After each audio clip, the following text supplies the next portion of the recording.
ॐ गणानां त्वा गणपतिं हवामहे कविं कवीनामुपमश्रवस्तमम् ज्येष्ठराजं ब्रह्मणां ब्रह्मणस्पत आनः शृण्वन्नोतिभिः सीदसादनम् ॐ श्रीमहागणाधिपतये नमः। ॐ वृषभं चर्षणीनां विश्वरूपमदाभ्यम् बृहस्पतिं वरेण्यम् ॐ तद्विष्णोः परमं पदं सदा पश्यन्ति सूरयः दिवि वचक्षुराततम् ॐ श्रीं ह्रीं महालक्ष्म्यै नमः। ॐ श्लीं ह्रीं ज्योतिर्ब्राह्माय नमः। Can everyone say Hare Ram Krishna 3 times? Om Hare Rama Krishna, Hare Rama Krishna, Hare Rama Krishna.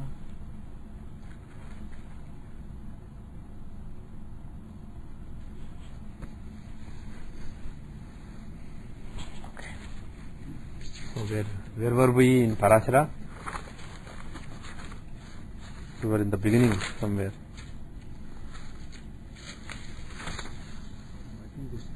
Okay, we started with evil set birth. Yeah, evil set birth, 109th page.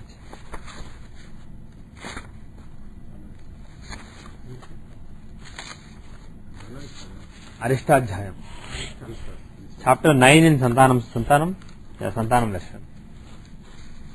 So, anybody remembers up to which verse we finished? First page over, second page over, third page over. 20 shlokas we finished. Okay. Last question, male fix in 12, 6 and 8, second. 8, 12 and 7. Or in 8 and second. What male fix in? 12, 6, 8, 2. And Papakatri and Yoga on 12, 6, 8, 2. And Papakatri Yoga on Lagna is a death combo. Okay, that is 16. Okay. So we finished 16. Okay, now 17th shloka in the 9th chapter of BPHS. Lagna saptama gau papau chandro vikrura samyutah yada navekshitah somyaihi shigran mrutyurbhavet tada. Okay. Lagna saptama gau papau. Papau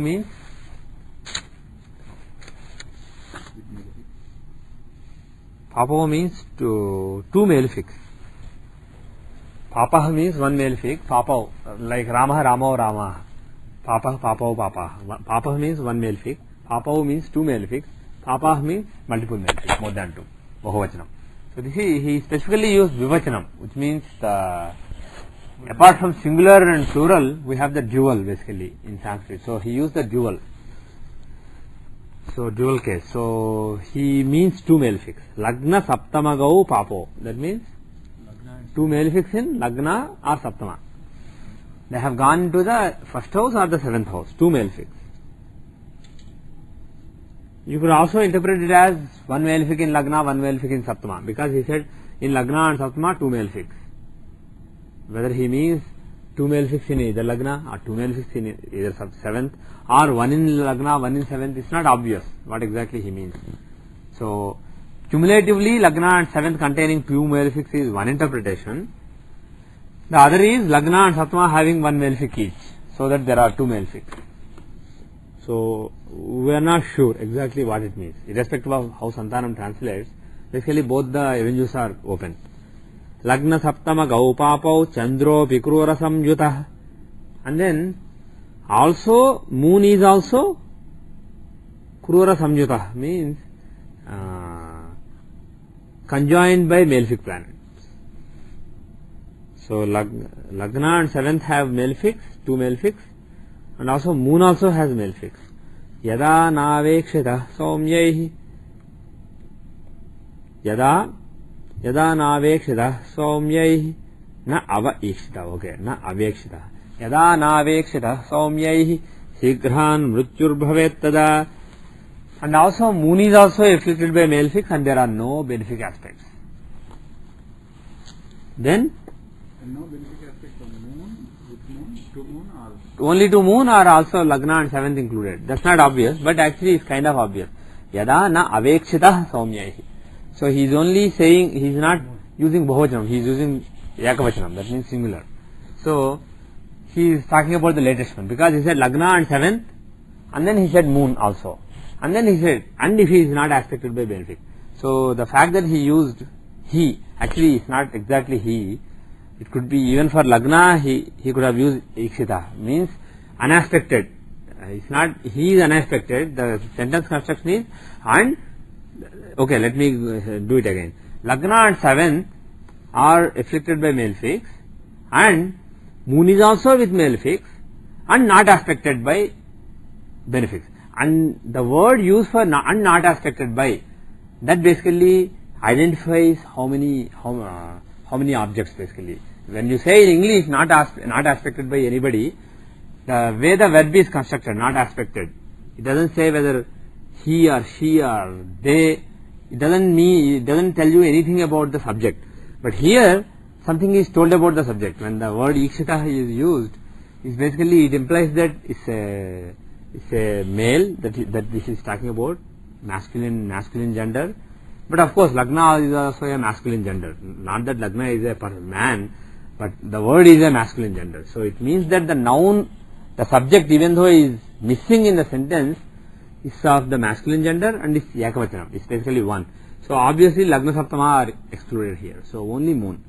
So Lagna and 7th have malefics, and moon also. And another point I will make is, he said Chandropi Krura Samyuta, Chandra also is with malefics.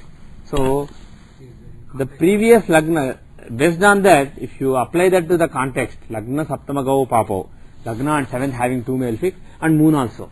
So it seems to suggest to me, it's not entirely obvious, but it's probably what it means is Lagna having a malefic, 7th having a malefic, and also moon also having a malefic. All the 3 basically afflicted by malefics. That is how I would interpret it. And moon is unaspected by any benefics. Then Sigrhan Mrutyur Bhavet Tada. That means there will be a very quick death. That means premature death. That means the person will not have a long life. 18th verse. Kshine Sheshini Lagnasthe Papai Kendrashta Samsthite Yojato Mrutyumapnoti Savipreshana Samsayah. Kshine Sheshini. Kshine Sheshini means when moon is Kshina. Kshina means waning. Moon is basically decreasing. So moon is waning, and Lagnasthe. Lagnasthe means he is in ascendant. So waning moon is in ascendant. Okay. What does it mean? Moon is in ascendant, and where is sun? What does it imply about sun? When sun and moon are together, the waxing starts, and then moon keeps on moving, waxing starts. When they are exactly opposite, waning starts. Right? So that means sun is in the 1st to 7th house. No, 1st to 7th house. Waning means after Purnima. So if sun is here, moon is either 180 degrees or higher. Then it is, because when moon is exactly 180 degrees, it is Purnima. And then as it increases after full moon, you get the waning part. So if you measure from sun to moon, the angle is more than 180. But if you measure from moon to sun, the angle is less than 180. You understand? So what this implies is, this Kshine Sheshini, you can interpret it as Lagna having moon in it, and sun being within 170 degrees, 180 degrees from moon. Okay? In the invisible half from moon. Or probably even from Lagna, but there will be some degree difference there, if you interpret that way. And then that's not all. What else? Papai Kendrashta Samsthitai. Papai Kendrashta Samsthitai means malefics are in Kendra and Ashtama. So if the quadrants and the 8th house have malefics, in addition to this combination, then Yojato Mrutyumapnoti Savipreshana Samsaya. The one born in such a condition, he obtains death. Oh, Lord of the Brahmins, there is no doubt in it. So again, when he says Papai Kendrashta Sansthitai. What does he mean? Does he mean all the Kendras in the 8th house have male fix? Unlikely. Because you are talking about 5 houses. All the 5 having male fix is unlikely. So he would not be talking about something that's almost impossible to happen. And on top of it, you want Lagna to contain moon, sun to be within 180 degrees from moon. So that will become too impossible. So that's probably not what he means. What he means is some of the Kendras and Ashtama. So if you take those 5 houses, 4, 7, 10, 1 and also 8. So if you take those 5 houses, maybe 2 or 3 of those have male fix. If just one of them has male fix, again it's too weak. So there is some subjective judgment here. He doesn't explicitly give thumb rules that can basically be evaluated using computers.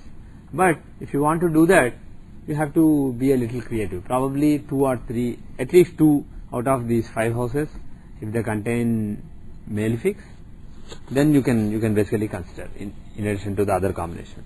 The other one is very specific. Moon in Lagna and moon being waning. That is very specific. And this one is subjective, a fuzzy guideline.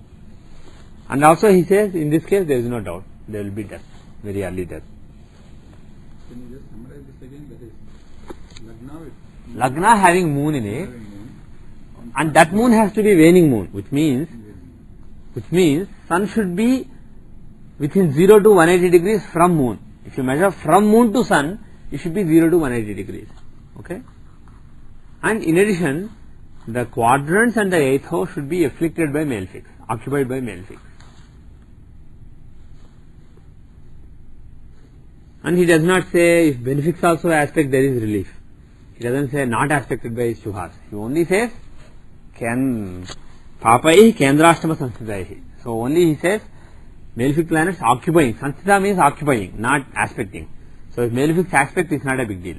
If malefics occupy quadrants and 8th house is problem. Why quadrants are in general those are what support your existence, and 8th house is longevity. So if malefics are affecting those, there is some fundamental problem.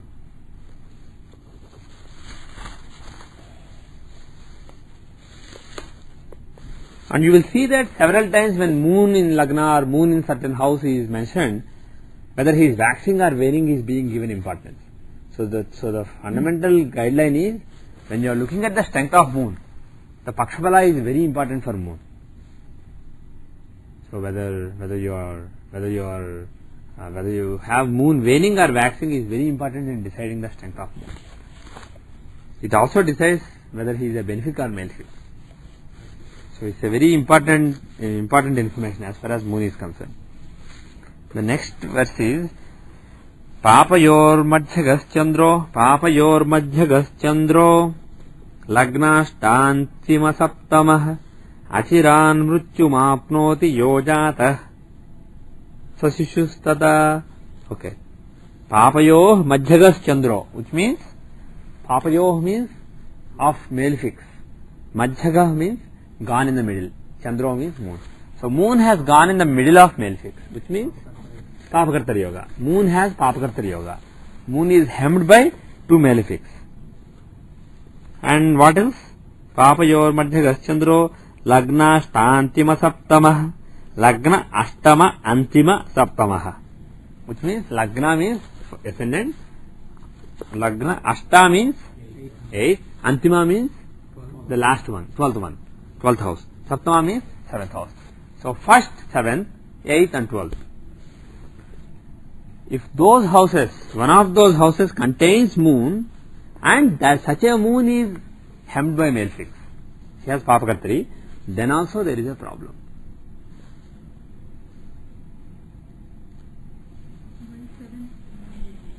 Pardon me? Oh, moon in 7th is not bad. Moon in 7th afflicted by male fix, hemmed by male fix is bad. That means 6th and 8th house has Yeah, 6th and 8th house have male fix. Basically, moon, planets in 1st and 7th are very important in deciding your overall being. Those are the Satyapitha basically, Lagna and 7th house. Lagna is your essence and 7th house is how you interact with the rest of the world. So those two things define who you are. So those are very important, Lagna and 7th house. That is why in many combinations you get Lagna and 7th. Several times Lagna and 7th are almost interchangeable. In many Jaimini Dashas, if 7th is stronger, we take 7th instead of Lagna. So Lagna and 7th are basically two fundamental definitions of you, of your essence. So if Moon is in any of those, basically he defines your personality very strongly. And such a Moon having any afflictions is not good for the strength of the personality.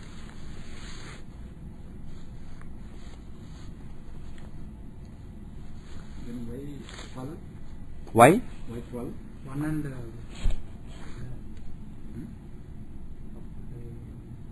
No, but Moon in 12th house is the same condition, right? Right. Why 12th house? Because Why 12th house? Can anybody speculate? I can also only speculate, but can anybody? You can say it's Manakarakasthana, but Yeah. 12. So he in the case of 8th house, he is already, to start with, he is in Manakarakasthana, and also that's not enough, he is being hemmed by malefics. So it's not, basically strength of Moon is not at all there. And without strength of Moon is basically your life force, your pranas.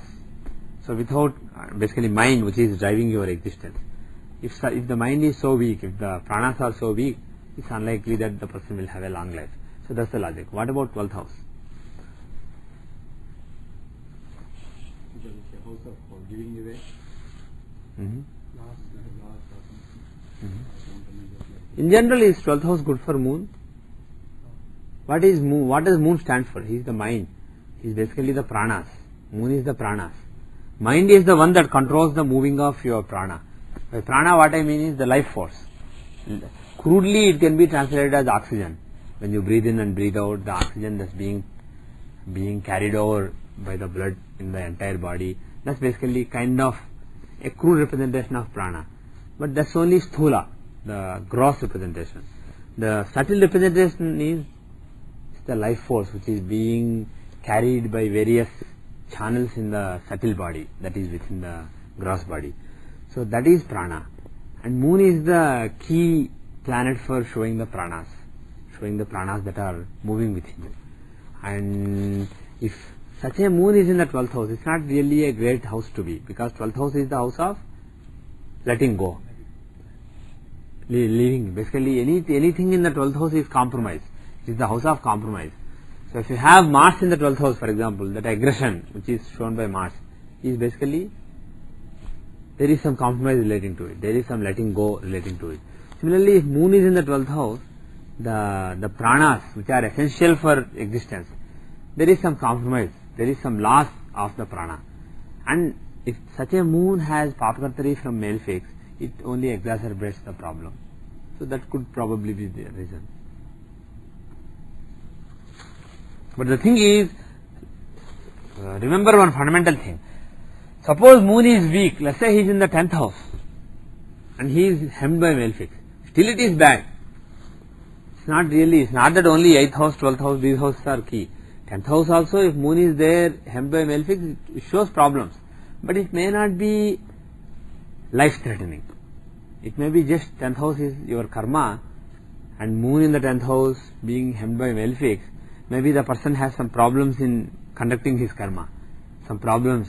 It is still, Moon is the karaka for pranas. Moon is a very important planet for health. So if Moon is badly afflicted, there is some health problem.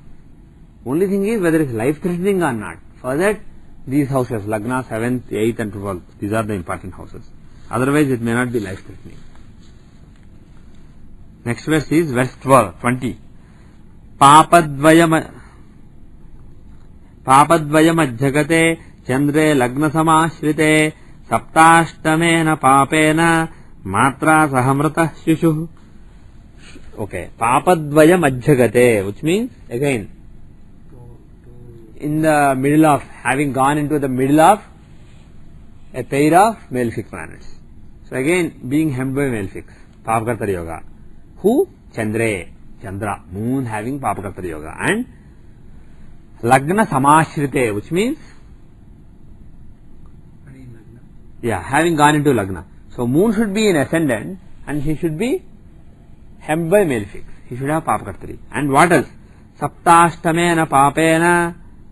What does it mean? 7 and 8 have got 7th or 8th has malefic. And here, Saptashtamena, Papena, the Ekavachanam is used, singular, not dual. So it doesn't mean 7th and 8th, it means 7th or 8th.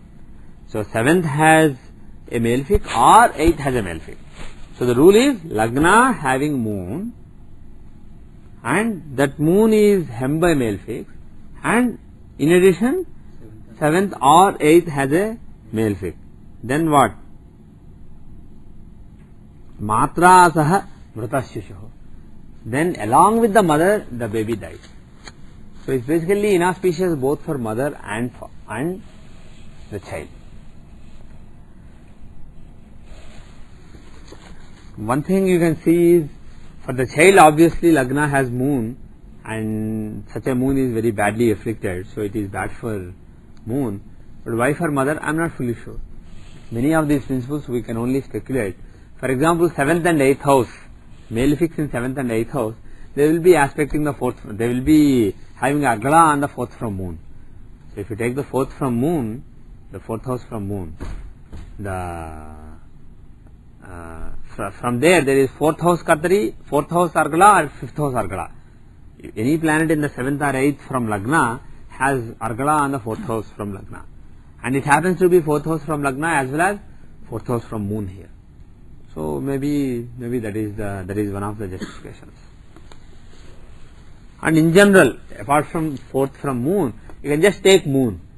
If moon has serious afflictions, especially if the Maraka from moon, Maraka sthanas from moon are badly afflicted, there can be some problem to mother also.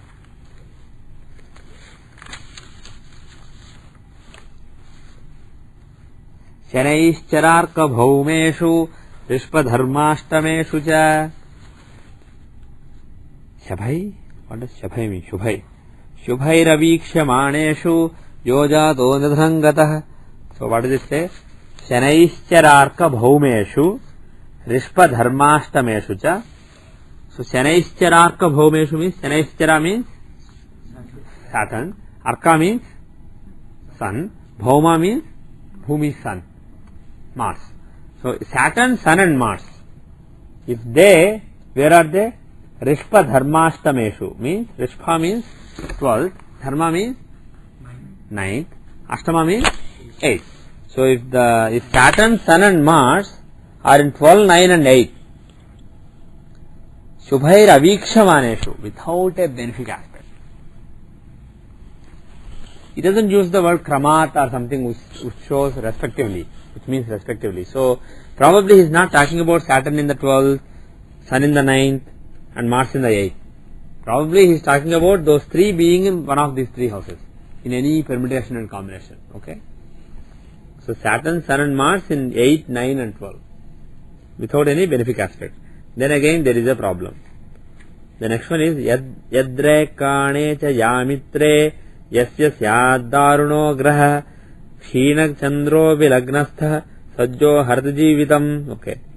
Yadresh kane cha yamitre yasya syadaruno graha.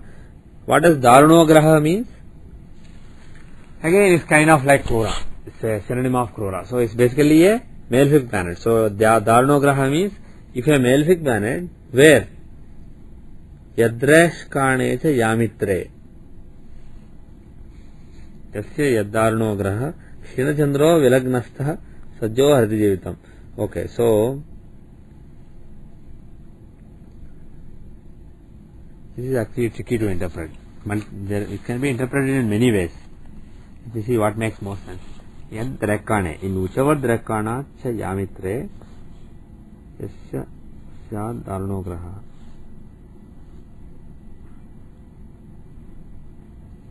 Okay. So the best interpretation is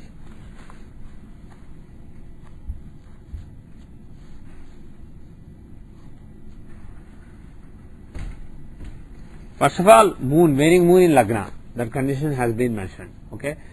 Now you should realize that so many times we are talking about moon in Lagna either with Papakattara Yoga or waning moon. So these two things, moon with Papakattara Yoga in Lagna or waning moon in Lagna, these two are in general malefic combinations. Death or not, that is basically, that is decided based on some other combinations. But in general, this seems to be one of the common themes. So you should realize that it's a bad combination. If you see anybody with Lagna moon with malefic Khattari, or if you see Lagna moon who's waning, you should basically be cautious, especially during the moon dasha. Now, this verse is literally saying, in whichever Drakana or in the 7th, in whichever Drakana or in the 7th from whichever, he is a malefic planet. Okay, so probably Lagna is being mentioned. So, if the 7th house has malefic, or if the Drakana of Lagna has malefic. So, Lagna contains a malefic but not anywhere the same Drakana. In other words, suppose Lagna is in the third 10 degrees of Virgo, then the third 10 degrees of Virgo should contain a malefic. Okay, so the Drakana of Lagna should contain malefic. And not and, or, no, actually cha means and. Actually he translated as R, but actually it is R for the other one. Let's see what Santanam translated. With a malefic in the 7th house or in the rising decanate.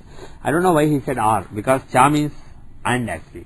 So yad drakane cha yamitre yasya yad daruno graha. So my interpretation is the Lagna's Drakana should have a malefic and the 7th house from Lagna should have a malefic. Where? In the Rashkana or Rashi? That's not mentioned. So my interpretation is, in the Rashi chart, the Markasthana 7th house should have a malefic, and in the Rashkana, Lagna should have a malefic. And in addition, moon should be in Vilagna. Vilagna means, the Vilagna can literally be translated as the great Lagna or the special Lagna.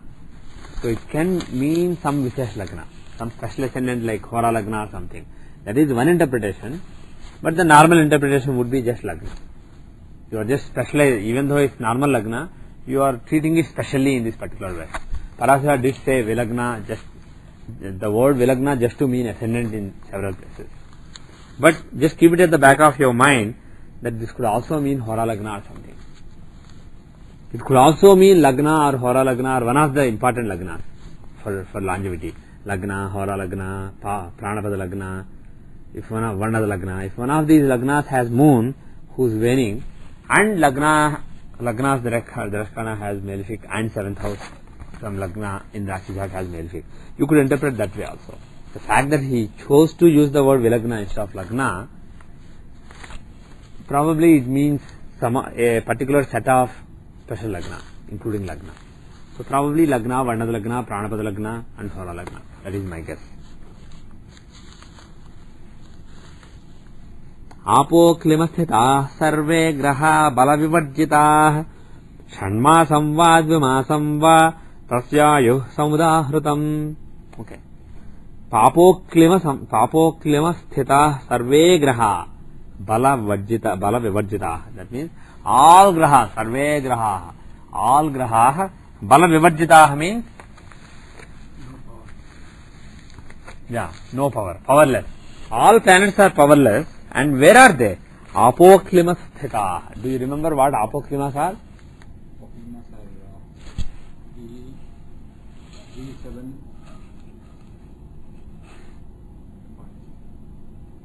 What are Kendras? 7, 10. Okay. What are Panharas? 2, 6, 2, 8. Basically, take first house, second house, third house. The quadrants from first house are Kendras, the quadrants from second house are Panharas, the quadrants from third house are Apoklimas. Simple. 2, 4, 8, 11. 2, 4, 8, 11. 1, 4, 7. No. Just keep adding 3. 1, 4, 7, 10. It's an arithmetic progression. Starts from 1. Then an arithmetic progression starting from 1 is Kendras. An arithmetic progression starting from 2 is Panharas. An arithmetic progression starting from 3 is Apoklimas. Now try again. What are Panharas? 3, 6, 9, 12. No, Panharas. 2, 5, 8. No, I know that you worked out Apoklimas, so I changed the question. What are the Panharas? What is the Pana? Panaphara. P-A-N-A-P-H-A-R-A. Panaphara. So what are they? 2, 5, 8, 11. Okay. What are the apoklimas? 3, 6, 9, 12. 3, 6, 9, 12. Okay. Planets in Panapharas planets in Kendras, they give results with effort. Planets in Panapharas, they give results with more easily. And planets in Apoklimas, they give results with lot of difficulty. So in terms of how easily results are given, Kendras are middle, Panapharas are better, Apoklimas are the worst. So here, all planets are going into Apoklimas.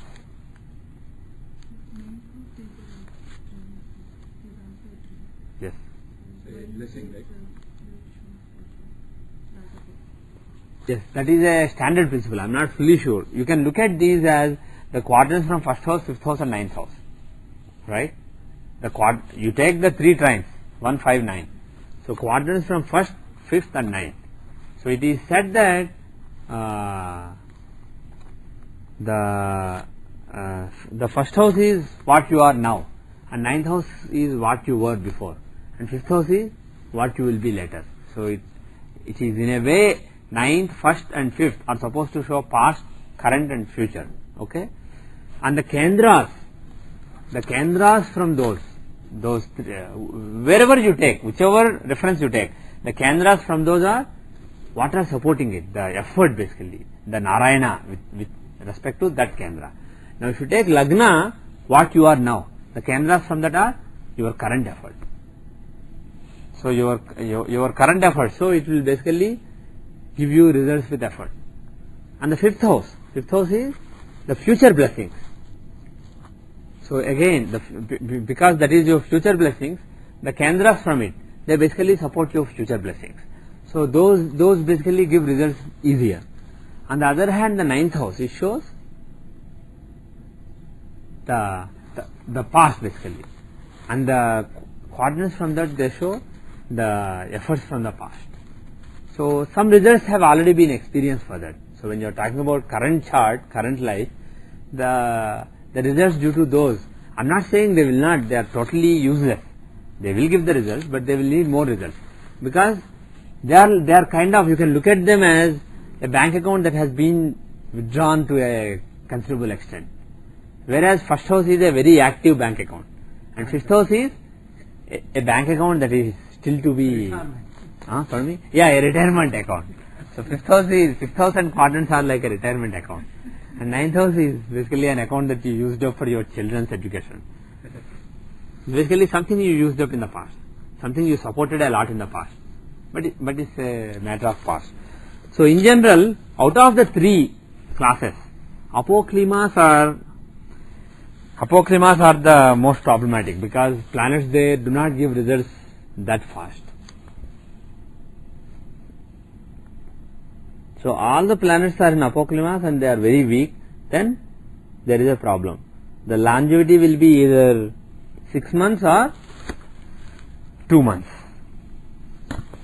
Samudahrutam. Okay, so he says either 2 months or 6 months, which means he is not really saying a particular period. What it means is low. These are examples. Also he says samudahrutam means like that examples are given. That means these are just examples. These are not absolute figures. So in general longevity is low. That's what he means. Next verse is verse 24. Tribhi papagrahai sutau chandrama yadi drishyate matrunasho bhavet tasya shubhar drushte shubham vadet. Okay. Tribhi papagrahai sutau. Tribhi papagrahai sutau. That means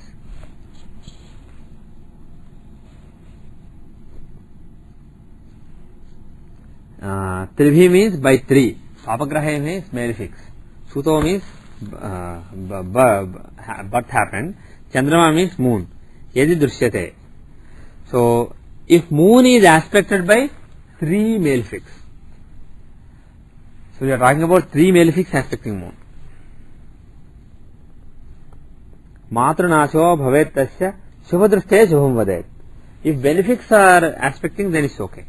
So the rule is, if 3 malefics are aspecting moon, then matrunasham, that means matrunasho bhavet tasya, mother will be destroyed, which means this is a bad combination for mother. moon being aspected by 3 malefics without benefic alleviation, without alleviation in the form of benefic aspect on moon, then there will be problems to mother. It is not mentioned which drishti you have to, probably graha drishti.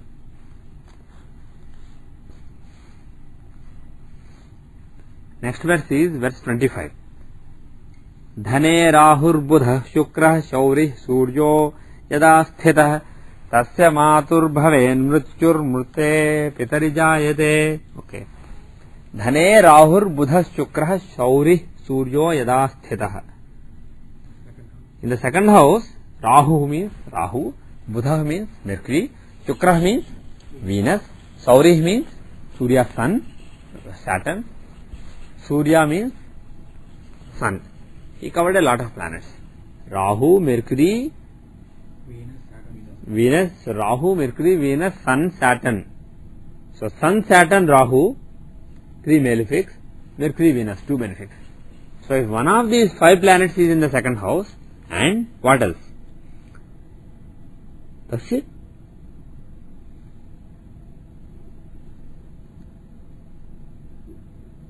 तस्य मातुर भवेन मृत्युर मृते पितर जायते. Oh, I see.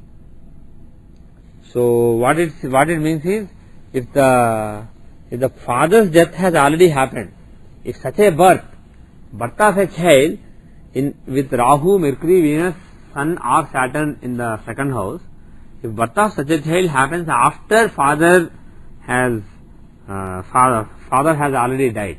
So basically during the pregnancy, if father dies and during such a combination birth occurs, then he says mother also will die. So if you know that somebody's father passed away during pregnancy and they were born with one of these 5 planets in the second house, which is it's not a rare occurrence, because you are talking about 5 planets, the probability that one of them will be in the second house is almost 5/12. Okay? So it's a father also dies. Father dying previously, that is the limiting factor here. It happens though. Yeah, it happens. So when that happens, when you see this combination, you should be careful. You should do some Mrityunjay Homam or something for the mother. Do some relief. Does it indicate how long the mother will be thereafter? Or? No, he didn't say how long, but he said mother also will die. Of course, everybody dies. So obviously, he means early. If he means that mother will die in the next 50 years, probably there is no value in that prediction. Something like 6 months or 1 year? Yeah, probably a couple of years. Probably. He did not mention how much. Verse 26. Papat saptama randhrasthe chandre papa samanvite balibhi papa kairdrushte jato bhavati matruha. Papat saptama randhrasthe chandre papa samanvite. If moon is with malefics, moon is conjoined by malefics, and not only that, papat saptama randhrasthe means he is in the 7th or 8th from malefics. So moon should be taking the malefic, taking one of the malefics as reference. Moon should be in the 7th or 8th, which means from moon, malefic should be in 6th or 7th, right? Moon will be in the 7th or 8th from a malefic if malefic is in 6th or 7th from moon. So what it means is a malefic, does it say one or many? Papa, one is enough. So in the 6th or 8th from moon, there is at least one malefic. And moon is also afflicted by a malefic.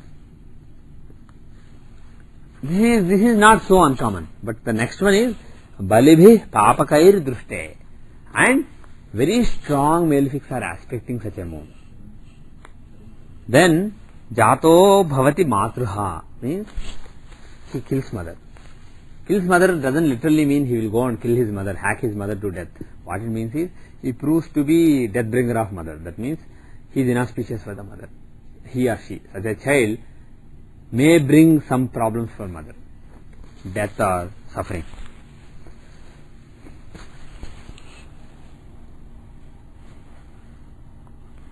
The next verse, 27 is Uchyastho vatha nichastha saptamastho yada ravih Panahino. What? Panahino bhavedbala aja kshirena jivati. Oh, I see. Uchastho vatha nichastha saptamastho yada ravi. So moon saptamastho yada ravi means Saptama means 7th.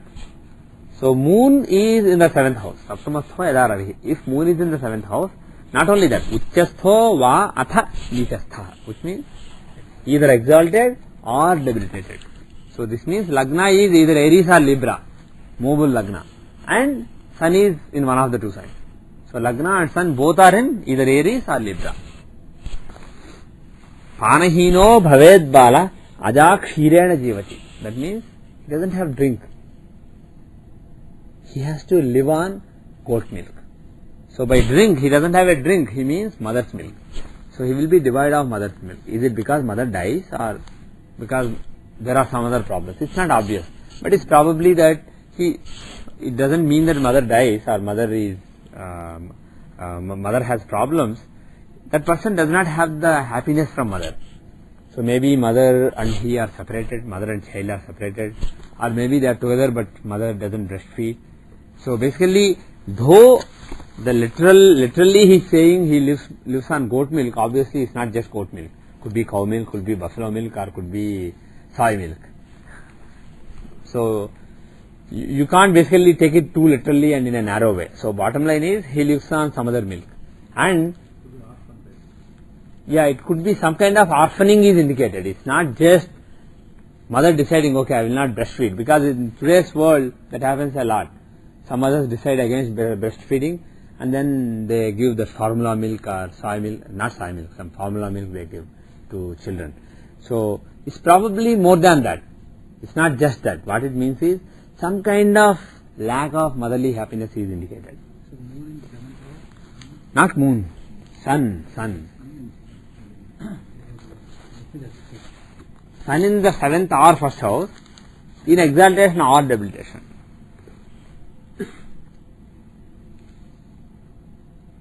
Just that alone, is it? Just that alone. Unfortunately, it will be tough to find examples. Oh, you have it? Yeah. Actually, when I was born, my mother had a heart problem. Yeah. So I was supplied my mother and I was breastfed buffalo milk. Buffalo milk. Are you sure it's not goat milk? No. Because Parasa says goat milk.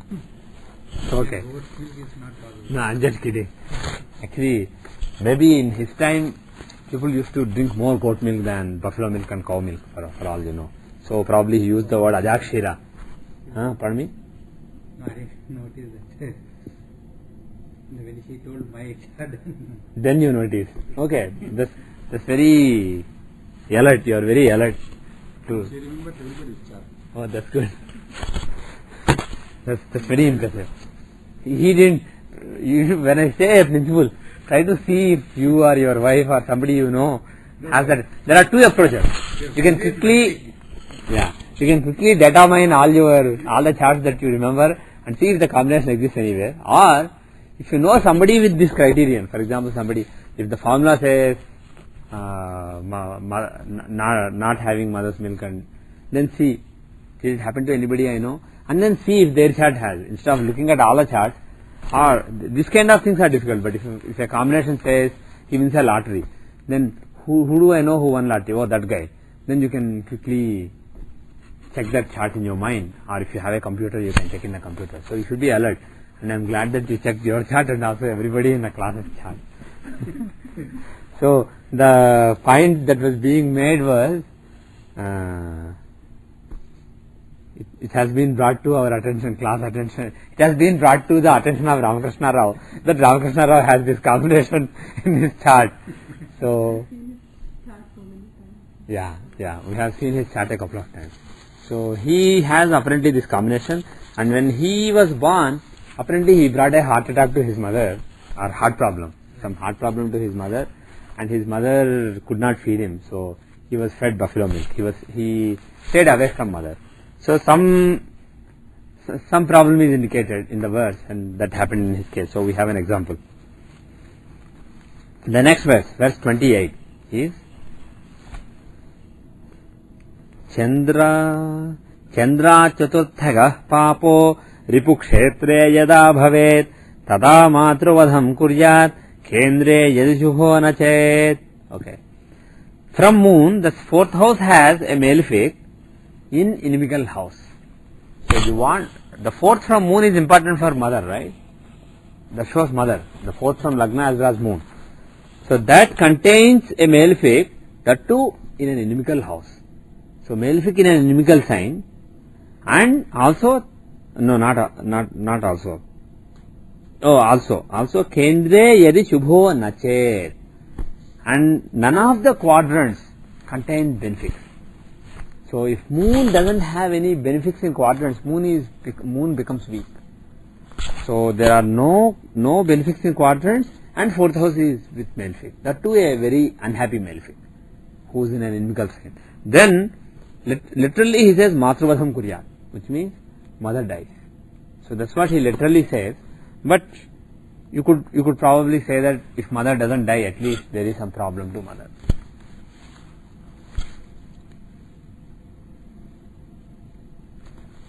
The next verse is verse 29. Dvadase ripu bhavecha yada papagraho bhavet tada matur bhayam vidya chatuthe dasame pitu. What? Dvadase ripu bhavecha, in the 12th house and in the 6th house, yada papagraho bhavet, if there is a malefic planet, papagraho means just one malefic is enough. But he says dvadase ripu bhavecha, not va, cha. Cha means and. So both 12th and 6th should have a malefic planet, at least one malefic planet. Tada matur bhayam vijjat.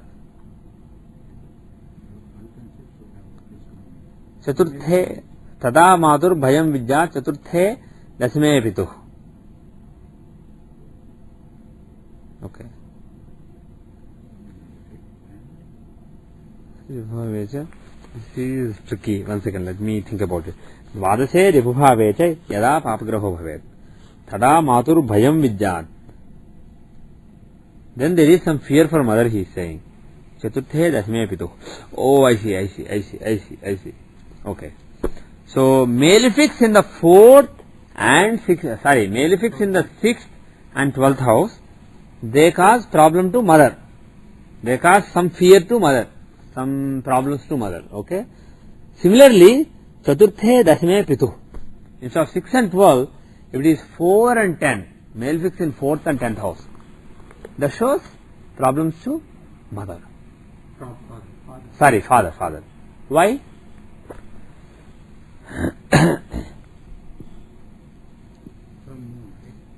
Yeah. 6th and 12th house. Why for mother? 6th and 12th house, why are they bad for mother? If you take the 4th house as reference, how about the 6th and 12th from there? Where are the? 3 and 12. 3 and 9. 3 and 9. 3 and 9. So basically, third house is the house of vitality. So third house and the 7th from it, if they are basically afflicted, there is some problem to mother. It's not entirely obvious why, but third house is the house of vitality. Now for father, he is not taking the 3rd and 7th from it, he is taking the 8th and 7th from it. So if you take the 9th house, the 8th from 9th is the 4th house. So he is taking the 8th house and the 7th from it. So basically he is taking 3rd for mother and 8th for father. Both 3rd and 8th houses show the vitality and longevity. But for father, 8th seems to be more important, for mother, 3rd seems to be more important. Why? I am not fully sure. But that is the lesson there. Verse 30, we will stop with this verse so that it's around. It's not entirely obvious. That's a very intelligent question. The combinations that talked about problem to child and also to mother, obviously they could be in the Rashi chart. But if they are specifically for father and mother, combination is specifically for parents, it could be in Valsamsa. You have to experiment. Get some chart, get some examples and experiment. That's the only way to learn. Okay? But that's a very good point, very alert. Now I will end with this so that it's a round number 30, you can remember for the next class. So verse 30 will be the... Pardon me? Earlier we were writing on the only point, now we are writing on the number. Yeah, write down the number. It's a good idea. Verse 30. Lagne kruro vyaye kruro dhane saumyastathaiva cha saptame bhavane krura parivarakshayankara. Now, he talked about native and parents. Now he is talking about the family. Parivarakshayankara means one who causes decay of the family. He is giving a combination for somebody who causes decay of the family. That means somebody who brings ill luck to the family, ill fortune, misfortune to the family. What is the combination? Lagne kruro. Lagna has malefic. Vyaye kruro. That means 12th house has malefic. The loss that has a malefic planet causing very evil loss. If a benefic is in the 12th house, it is also loss, but it's a very nice loss. You give a big charity, that kind of loss. Whereas if a malefic is in the 12th house, it's a forceful loss. So Lagne kruro, the overall essence of the person is affected by a malefic, and the house of losing, giving up things, letting things go, that is containing a malefic. So a lot of lossy horoscope. Person is a kind of unfortunate, and he loses. And what else? Dhane saumyas tathaivacha saptame bhavane krura. So 7th house has malefic again, but 2nd house has benefic. So this is actually not very intuitive to me. 2nd house has benefic, 1st, 7th and 12th have malefics. Then the person brings ill luck to the family. So that is the combination. I will not try to explain why 2nd house benefic is good for family. I mean bad for family. That's not what I would have expected. But I would expect that just a benefic being in the 2nd house is probably not bad. But benefic being in the 2nd house with malefics in the 12th and 1st and 7th, that is bad. Why? I am not fully sure. But just remember the formula.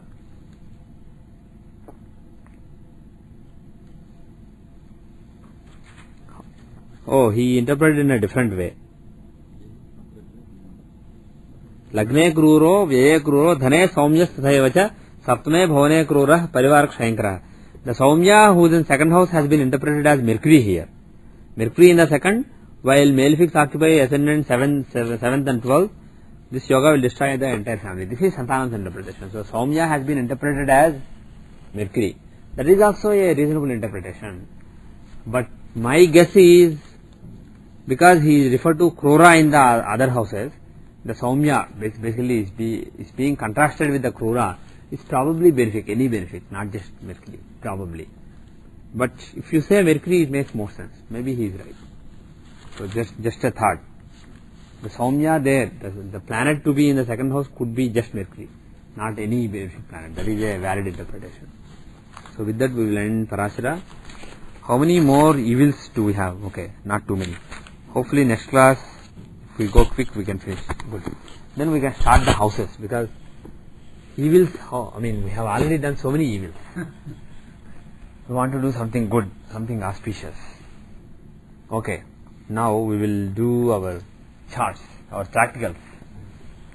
We got information about yesterday's chart. Yeah. I should have a chart. The baby was born yesterday.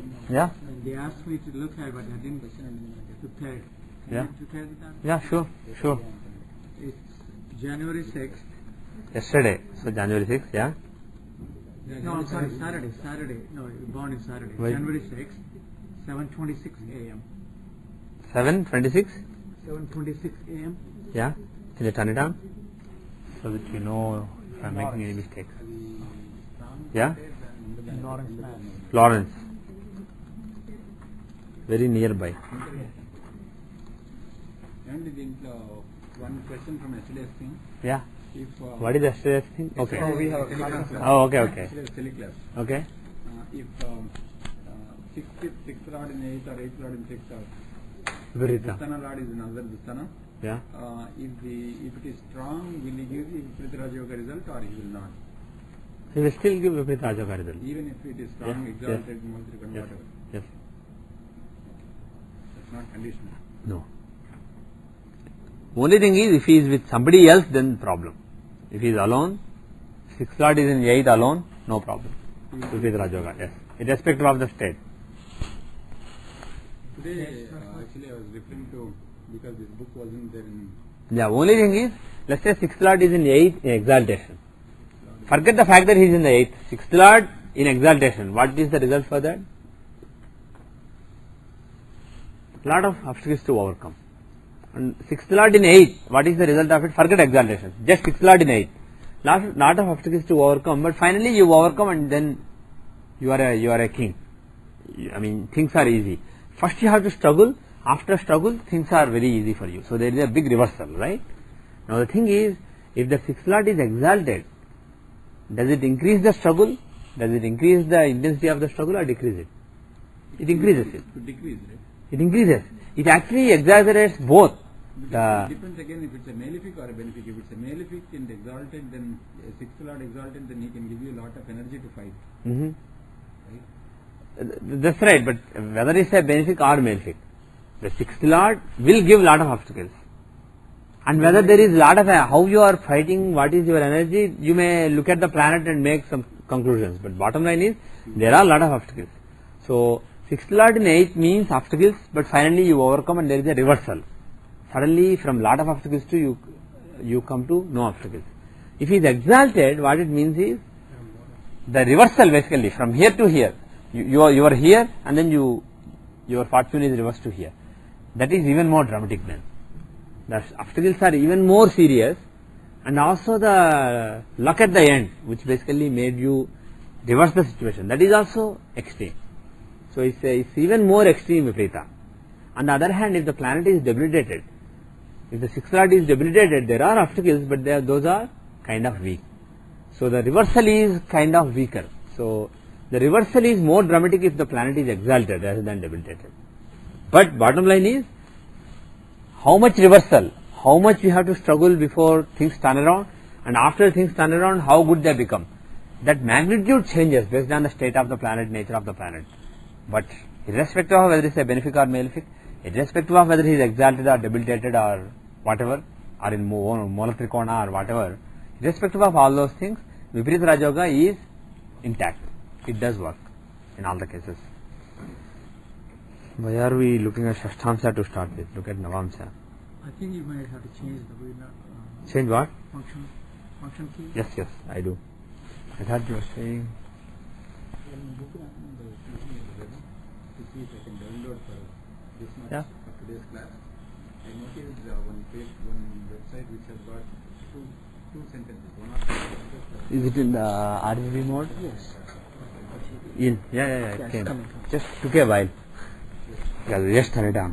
48 Is it focused well? No. No. Apart from that, the wheel. whatever. Online Oh. summary on that. Whatever we are noting. Suddenly there was some clarity.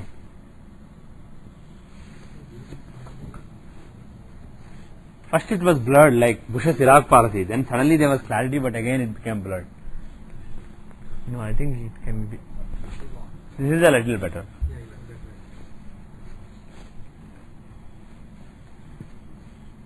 We will actually restart.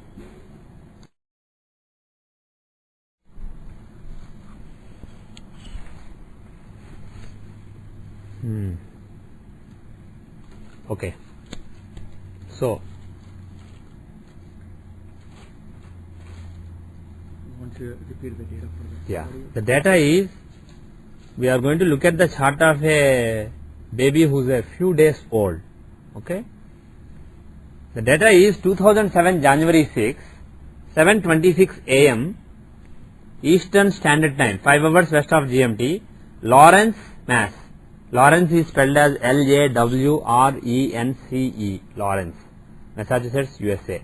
The longitude is 71 degrees, 9 minutes, 49 seconds west. The latitude is 42 degrees, 42 minutes, 25 seconds north. Very close to the place where class is held. Okay. Is it a boy or girl? Okay.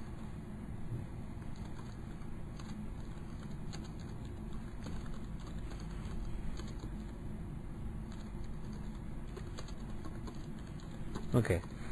Do our parents concerned about any specific thing? They just want to see. Okay. Okay. How is the chart? How is the chart? Dharma Karma Adhipati Yoga in Lagna. Good or bad? Very good. Excellent. Are there any afflictions to it? Any malefic aspects or anything like that? Not really. Not really, but Lagna Lord is in 12th floor. We will come to that. The Dharma Karma Adhipati Yoga in Lagna is Very good. quite strong. How close are they? Sun is at 21 degrees 51 minutes. Mercury is at 21 degrees 24 minutes. Extremely close. 26 arc seconds. So basically less than half a degree. So they are extremely close. Sun and Mercury are so close. And can you see another thing? Because this birth happened around sunrise time, I believe. Right, after sunrise. Yeah, a little after sunrise. There is Ghatika Lagna, Hora Lagna also in Lagna. Are they on the border? Where are those? Yeah, Ghati Lagna could be different. But at least Hora Lagna is there. So several special Lagnas are along with the Lagna. So basically these planets become Mahayogadas. If you remember Yogadas, any planet associated with Lagna and Hora Lagna becomes a Yogada as far as wealth is concerned. When I say associated, what I mean is occupying or owning or aspecting. So for example, let us say Lagna Lord is in Hora Lagna, he becomes Yogada for money. Similarly, same planet associated with Lagna and Ghatika Lagna, he becomes Yogada for the purpose of authority and power, position. Here Lagna, Ghatika Lagna, Hora Lagna, all the three are okay, good. All the three Lagnas are occupied by Sun and Mercury. So not only are they giving a great Raj Yoga, extremely strong Raj Yoga, but they are also Buddhaditya Yoga is there. They are also Yogadas. Excellent. How is the strength of Sun and Mercury in terms of not Ashtavarga, I want not Vimshopaka, I want Vaisheshika Amshas. Are they in any good Amshas? Mercury is in Parijata Amshas, Sun is not. Okay, good, not bad. 60%, 69%. Okay, overall they are quite strong. How is the Ashtavarga strength? Sun has 4, Mercury has 4. Good. So overall, those planets are quite strong, I would say. And especially Sun is particularly strong. Why? He is in a friendly house, friendly sign. Mercury is in a neutral sign. He is in the sign of Jupiter. But Sun is in a very friendly sign. So actually you can check using the software relationships. Permanent compound relationship, if you check, Jupiter and Mars are not just friends, they are best friends. They are Adhishatrus. Sorry, it's not Shatrus. Adhimitras. So he is in a very good friend's house. So Sun is extremely strong. What about Mercury? He is in a friend because he is a neutral, right? Jupiter is a neutral of Mercury. He is not a friend, not an enemy. But here, temporarily, he is just one sign away. So he is a friend. So temporary friend, permanent neutral. Overall is friend. So those two planets are in either friendly sign or very friendly sign. And they are giving a very strong Raj Yoga. So Sun and Mercury, God bless the child. Only problem is because those planets happen to be Sun and Mercury, there is a clash in which dasha to use. Sun is in Lagna, so Shashtihayani dasha applies. 7th Lord Mercury is in Lagna, so Disapta dasha applies. Thank God he wasn't born after another 5 or 10 minutes. Then Shatabdika dasha would also have applied. Not he, she, I mean. So let's see how 8 seconds earlier Lagna will change to the previous Navamsha. We don't care. But 12 minutes later it would change to the next sign. So had Navamsha instead of Scorpio, oh boy. Instead of Scorpio, had it been Sagittarius, it would have been Vargotma. So luckily Shatabdika dasha doesn't apply. 12 minutes is too much time. So we are sure that it is Scorpio Navamsha or maybe Libra, but not Sagittarius Navamsha. So anyway, the Lagna is Sagittarius with Sun and Mercury. So there are 2 dashas that are applicable. What is your guess? Will Shashtihayani apply or Drisapta Samdasha? The sun is strong, so sun in Lagna. What are the rules that we mentioned earlier for deciding when multiple dashas apply? The longer one will apply, will be given priority, and also the least probable one will be given priority. What is the probability of 7th Lord in Lagna or Lagna Lord in 7th? Huh? The Lagna Lord being in 7th is 1 over 6. 7th Lord being in Lagna is 1 over 6. So 1 over 6, 1 over 12 plus 1 over 12 minus the probability of both of them, minus 1 over 144. We will ignore that factor. So it's roughly 1 over 6. So out of every 6 charts, one chart will have that. Whereas Sun in Lagna, what is the probability? 1 over 12. Moreover, she was born just after sunrise. I mean, if Sun is in Lagna, it means around sunrise time. But this is so close to sunrise time. Right? So Sun is really dominating, if you ask me, more than Mercury. So in terms of probability, Sun wins. In terms of the length, Mercury wins. But still, Drisapta is only 72, not much bigger than 60. So looking at all the factors, my guess is Shashtihayani Dasha is the Dasha. But you can confirm it as the life progresses. Probably both will work, but probably Shashtihayani will work better. So when is the Sun Dasha coming or Mercury Dasha coming in life? Mercury Dasha is coming from 2017 to 2023 at a very young age. See, right? On the other hand, if you use the Drisapta Samadasha, when is an auspicious Dasha running? Oops. When is the Sun or Mercury Dasha running? Mercury is again 2018 to 2027.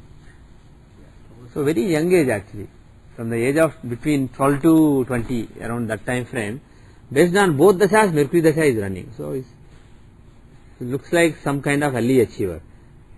Okay, let us forget the Dashas now. Let us go back to the chart. So one thing is that yoga, the Raja Yoga, Dharma Karma Yoga will makes me think that she will do some great karmas, some very good karmas. How is the Lagna Lord? Because Lagna Lord strength is very important in a chart. So Saturn is in Gandanta, right? Saturn is extremely weak. He is in deep Gandanta, and he is retrograde. So this is the case, this is the chart where since it's only few days old, we should suggest that they should do the Gandanta remedy. We will do that. Just relax for a minute. Is Saturn the only one in Gandanta? Mars is Pardon me? Mars. Yeah, Mars is in Gandanta. Who else? See, when I say Gandanta, what are the things that you should first look at for Gandanta? What are the key things? The degrees. Saturn or Mars or Jupiter? Pardon me? No, which body being in Gandanta is most dangerous? Lagna and Moon. Gandanta is mainly for Lagna and Moon. Jupiter, Saturn, Mars, all those being in Gandanta was an extension of ours. Right. What Parasara mentioned was Lagna or Moon. Right? Is either Lagna or Moon in Gandanta?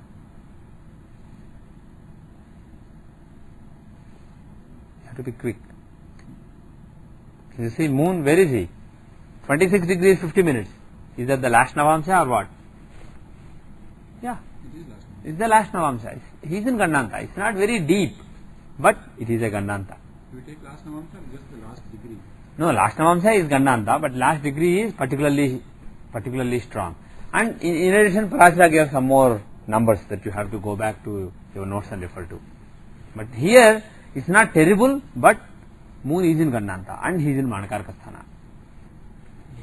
8th Lord in 8th is not bad. It is good for occult, etc., or hard work, sadhana, etc. But Moon is in Gandanta. Moon is in Manakarka Sthana. So Moon is not really favorable at all. There is some problem indicated. And to make it worse, Saturn is very close to him, albeit in a different sign. Saturn and Ketu have Argala on Moon. Saturn has Argala on Moon. And Saturn is in deep Gandanta. And what about Mars? Also in Gandanta. He is in even deeper Gandanta than Moon. Saturn is the worst, then Mars, and then Moon. And out of these, Mars is the most significant. Why? Because he is the Lord of Paka Lagna. For me? So between Scorpio and Sagittarius, the Gandanta is much worse than Yes. Not only that, Mars is the Lagna Lord. If an important planet is in Gandanta, let's say Lagna is in Gandanta, Moon is in Gandanta, Moon sign Lord is in Gandanta, or Lagna Lord is in Gandanta, those are more serious because those are like important planets. If somebody in my somebody's family has cancer, fine, there will be some suffering because of it. But if the person having cancer is father or mother, then the suffering is worse than somebody else. You understand what I mean? Like that Lagna Lord, Moon sign Lord, these are like the guardians of the chart. If one of them is in deep Gandanta, it is worse. So here, Mars is the main problem, if you ask me. Even though he is in one sign, giving what is the yoga, Vimala yoga. So all that is there, he is actually giving another Raj yoga also. We will come to that later. But irrespective of those, being the Lagna Lord's dispositor and being with the Lagna Lord, see, he is also with Jupiter. So he has a strong influence on Lagna Lord. Such a Mars being in deep Gandanta, Mars Dasha, they have to be careful. Mars and Moon Dashas, they have to be careful. And Saturn, even though he is in Gandanta, he is basically the second and third Lord. He doesn't have to do with Lagna or 8th house or anything. But still, he is the Rahu Karaka and he is retrograde. So there are 3 planets in Gandanta that the person has to be careful about. And the thing is, with Mars, there is another thing. Not only is he the Lord of the Lagna Lord, dispositor of the Lagna Lord, he is, which Karaka is he in terms of Charkarkas? Atma Karaka.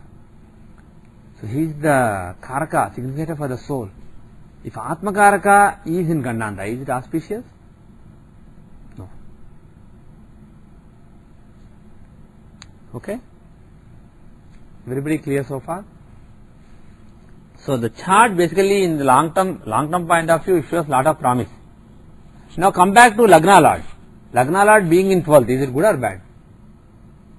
It's not great for material yogas, but Being a benefit, it's not bad. he is a benefit. Lagna Lord, Jupiter, being in the 12th house with the 12th Lord will make the giving basically very huge. She will give a lot basically. That's what it means. And also there is Guru Mangala Yoga there. Right. Yes. Yes. Jupiter is Vargottama. So it's even stronger. So the thing is, the person, she will basically give a lot. And this could also show spirituality. Lagna Lord in the 12th house, Lagna Lord in the 12th house with the 12th Lord can show spiritual person.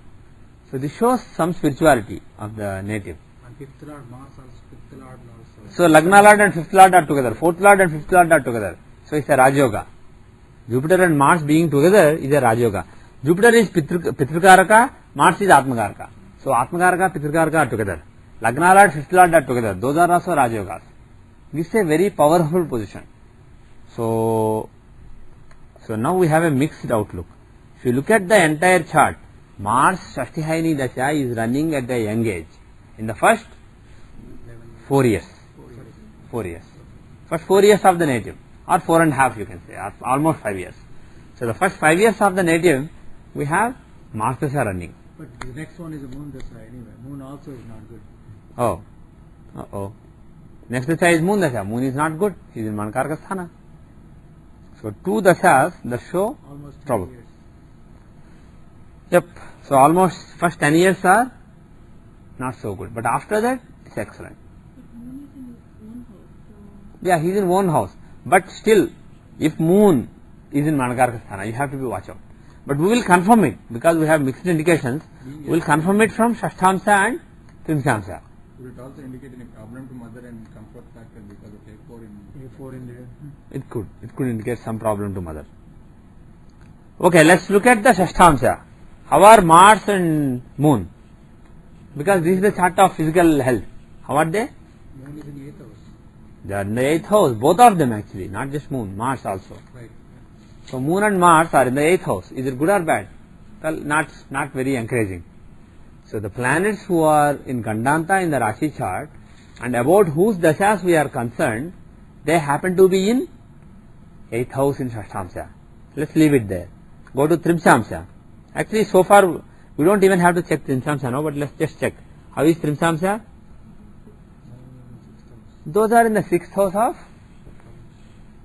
of obstacles, health problems, etc. Enemies, internal enemies. So, it's not pretty at all. Both Mars and Moon are going to give health problems. So, health may not be perfect actually. This is a very lucky person, very not just lucky, but very good chart, very powerful chart. But first 10 years of life are difficult, very difficult. There will be some complications. But there are some people who are born with some problems, and first 10 years may be problematic because they are born with a problem. Do you think there is a chance of being born with problem? How do you see the birth from Lagna? How is the Lagna? Lagna has no real weakness. Lagna Lord is with a Gannatha planet, but Lagna is basically strong. That you are going to see in Navamsa, right? First house in Navamsa is going to say what blessing or problems he is born with. Yes, let us see. Both Rashi and Navamsa, let us look at Navamsa. How is the Navamsa? Jupiter and Ketu are in Lagna. So overall we don't really see that the person was born with any big problems. The person, she is fine. But still there is going to be some suffering, some sickness or the other. What kind of problems are possible? Mars can give fevers, some aggressive diseases, where a virus takes over you and then you suffer. Basically any disease given by Mars involves a lot of suffering, fever, wounds, etc. So she has to be careful. It's also blood related problems. Yes, both Moon and Mars are blood related planets. So blood related is possible. And how are they in Trimsamsha? They are in fiery sign, so relating to fire, the fire element. So what can we say? We can suggest some. Pardon me? No, they are 6th house. They are in 6th house, Scorpio. In Scorpio. No, Scorpio is cold. Jalrasi. Right. Right. But to see which element has problem, what you do is you look at the Warner, right? Mars signs are Agni Tattva, Venus signs are Jala, water, Mercury signs are Bhu, like that, right? So it shows problem in the fire element. What is fire? The transformational energy. Something to do with the stomach. Digestion. It could be digestion, it could be vision, it could be basically any transformation, basically any processing. So that basically low energy, it could be low energy also. So that is what Moon and Mars show. But that's not the main weakness. What is the main weakness? Where are Rahu and Ketu? Just because Moon and Mars are in fire element, it doesn't mean their dasha will give fire related problem. Because they are showing problem, they can show whatever Rahu shows. What is Rahu showing here? Rahu and Ketu are in Libra, which is water. No, water, Venus. Yeah, that's why you couldn't ask because you're saying Venus by the nature of Venus or because... See, we covered this earlier. In Trimsamsha, all the planets will occupy 10 signs. Cancer and Leo are empty always. So, Saturn signs show Vayu Tattva, your entire Vayu Tattva. Right. Jupiter signs will show your Akash Tattva. Mars signs show your Agni Tattva. Venus signs will show, Taurus and Libra will show your watery element within you. And Mercury signs, Gemini and Virgo show your earthy element. So, any planet, even Jupiter only shows weakness in this chart. He doesn't show blessings. Any planet in Trimsamsha shows certain weakness.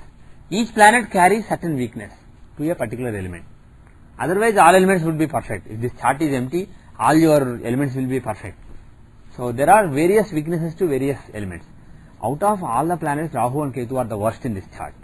Whichever they occupy, they basically beat down on that element. They deplete that element. And what is that element here? Water. So, what are watery problems? What can they show? Dehydration. Okay, that is too little. Dehydration, blood related problems, that kind of problems are possible. things. Again, we are getting blood. Moon and Mars blood in the 8000 Shashtamsha. Here we are getting blood. So some kind of blood problems are possible actually. They have to be careful. I mean, you shouldn't scare them because they just got a child. You should first tell them, wow, what a child. And we are not lying. Wow, what a child, really. So, born to do some really great, she is born to do some really great deeds. So, you can tell that very honestly. And then you can say, only thing is there is some health problem. And you can suggest some remedies. What remedies can you suggest now? Lakshmi Narasimha. Scorpio and then Okay. Moon and Mars, Lakshmi Narasimha. Very good. Very good. And because the child is a small child, I would suggest a photograph in the bedroom. Okay. Very good. What else? What else?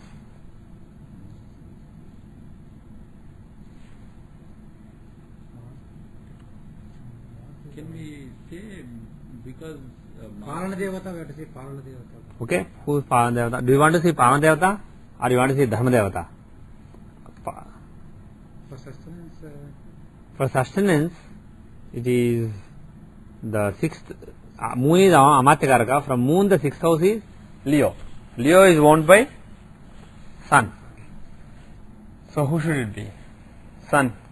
Sun is with Mercury. Could be Shiva or Sun is with Mercury. So you could say Rama. So that is a possibility. And if you take the Dharma Devata, the ninth from the Atmakaraka is Dharma Devata. Why I am saying Dharma is forget Moksha. Moksha will come later. If Dharma Devata blesses, life will progress smoothly and the person will be able to do her Dharma. And if health is bad, the person will not be able to do the Dharma. So if you want overall blessings when life is in shambles, Dharma Devata is the best Devata to get a hold on. Moksha Devata, if you pray to Ishtadevata, Ishtadevata will cut off all the bonds one after the other. But right now, you want the Dharma Karmadhipati Yoga in the chart to function, the person to do her Dharma. So first suggest Dharma Devata. Who is the Dharma Devata? The ninth from Atmakaraka. Atmakaraka is Mars. The ninth is Scorpio. Who is the Lord of Scorpio?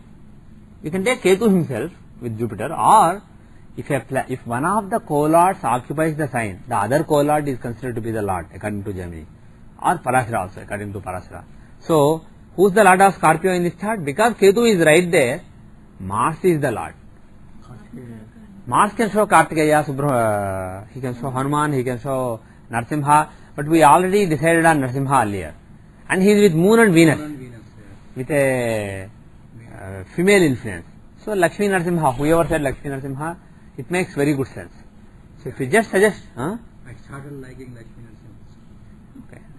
That's not a good reason for making the recommendation, but it's a good recommendation in this chart. See, for seeing the Ishtadevata, Yeah. we have to, I remember, I may be wrong, in the D20 chart we see from Lagna is Ishtadevata. That is not really Ishtadevata. The Ishtadevata, as we refer to the term in Navamsha, the 12th from Atmakaraka, that Devata is basically the one who gives you moksha, one who removes all your bondages, cuts off all your bondages. The 5th in Vimshamsha is the god that you are naturally attracted to. It's not really the one that is appropriate or inappropriate for you. It doesn't show anything like that. Navamsha is the one that shows that. Vimshamsha is the one that you are naturally attracted to. The 5th from Lagna is the one which you have. Yeah. You feel attraction, natural attraction to. The 5th from Lagna in the Vimshamsha is the Devata that you feel natural attraction towards.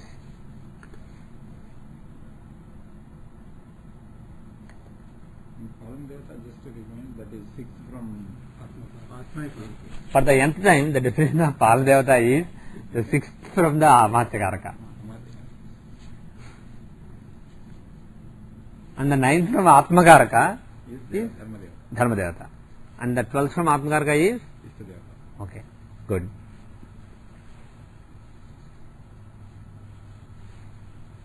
You get 66% marks out of 100. Out of the 3 questions, you know 2, so you get first class.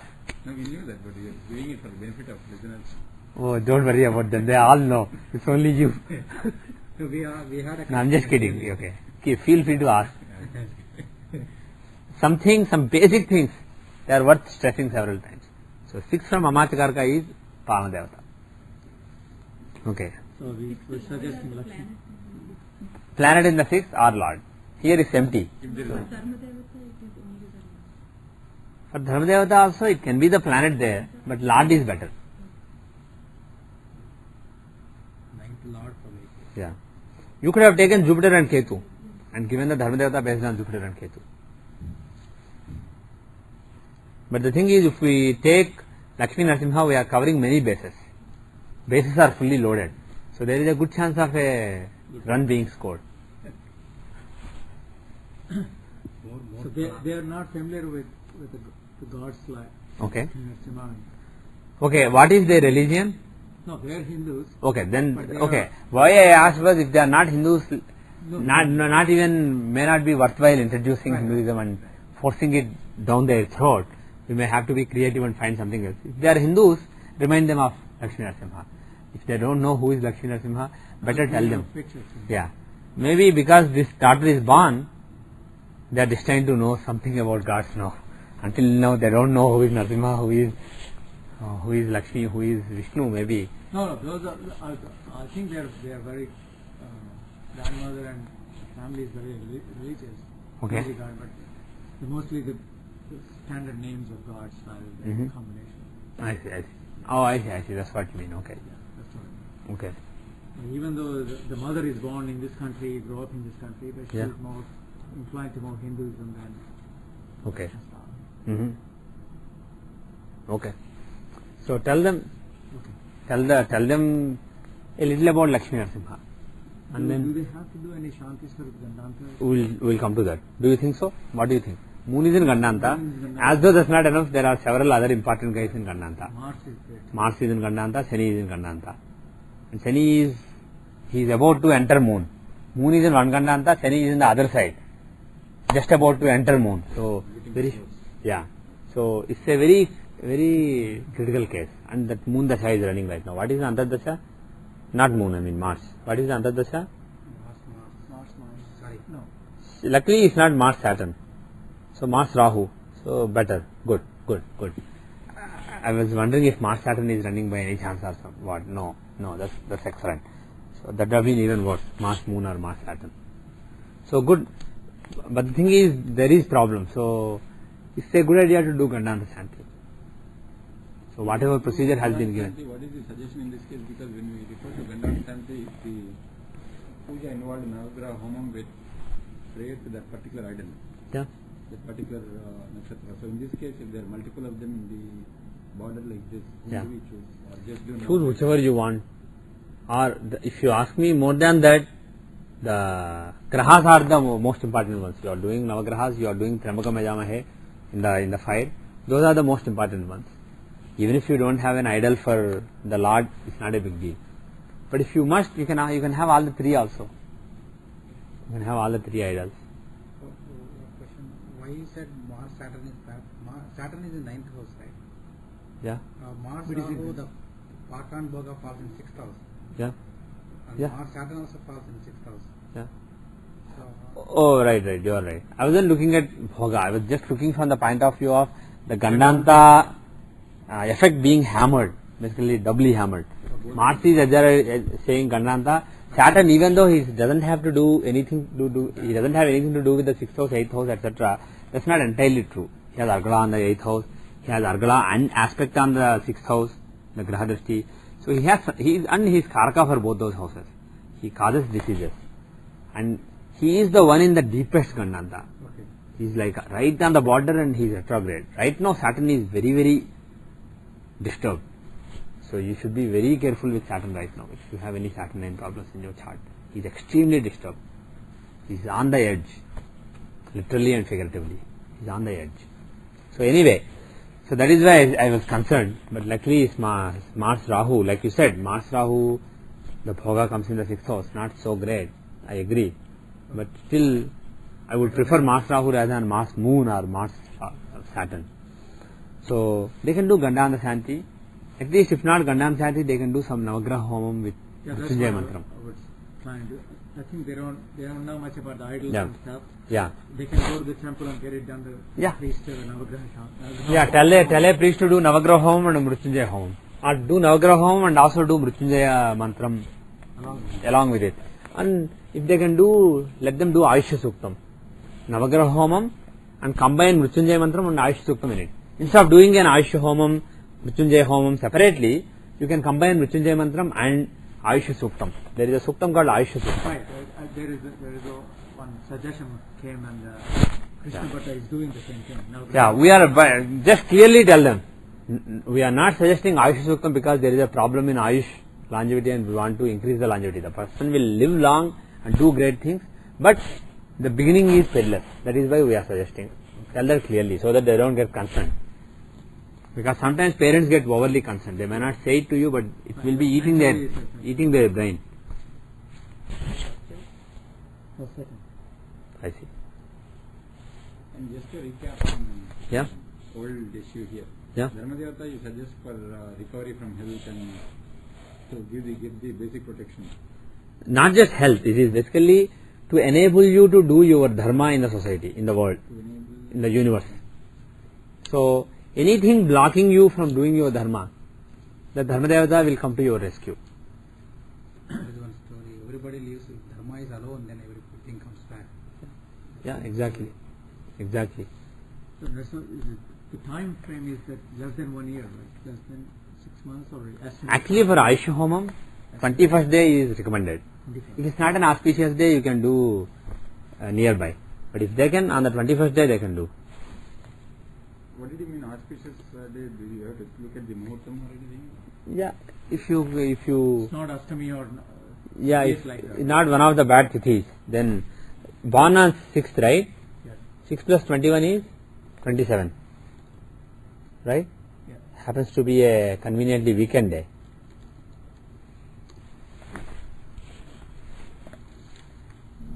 Shukla Dashami, yeah, Shukla Dashami, Shanivaram, Kritika Nakshatram. No, this is not bad. Who is Mars? Further down? For me, What is Mars? must be the Hora Lord. Why do you care? This is not really a Muhurta. I approximately put 10 o'clock to see what is the tithi that day. 71% left, so most of the day it is Shukla Dashami. It's not an inauspicious tithi. Kritika, it's not really that bad. I mean, Kritika is Agni's nakshatra, not really a terrible nakshatra. But we don't have to see the Tara along that. You can, but the 21st day is always going to be a particular Tara. And that is the recommended Tara. So just look at the tithi. Varam, Shanivaram. Shanivaram is not that bad. So it seems like a reasonable day. And it happens to be a weekend day. So it's convenient for them. So if they want, they can do on 27th. And Mars is in Jyeshtha Nakshatra. Yeah. That means there should be any Nakshatra. We have one? Propitiation Nakshatra. Yeah. During this Dasha, actually, if you are doing Gandanta Shanti, the question was, should you take the Lord of Ashleisha, Lord of Magha, or Lord of Jyeshtha in the Gandanta Shanti? If you can't have all the three, if you want to choose one, better choose Mars, because that is the Dasha running right now. And doing the mantra of Jyeshtha, basically, that can be good. But instead of giving so many things, just tell Lakshmi Narasimha, pray to Lakshmi Narasimha. If they don't know anything, just do Lakshmi Narasimha Karavalamba Stotram or something. Or just say Om Lakshmi Narasimhaya Namah. That itself is enough. Or say Om Lakshmi Narasimha Mamadehi Karavalambam. The Makutam of the Karavalamba Stotram written by Shankaracharya. Just say, it's not a mantra, but just say Lakshmi Narasimha Mamadehi Karavalambam, which means, oh Lakshmi Narasimha, come and give me your hand. Please help me rise. Give me your hand. Lakshmi Narasimha Mamadehi Karavalambam. It's not a shloka, it's not a mantra, it's part of a shloka. What is the last Mamadehi? Mamadehi Karavalambam. Or you can search for Lakshmi Narasimha mantras on the internet and give a mantra. Okay?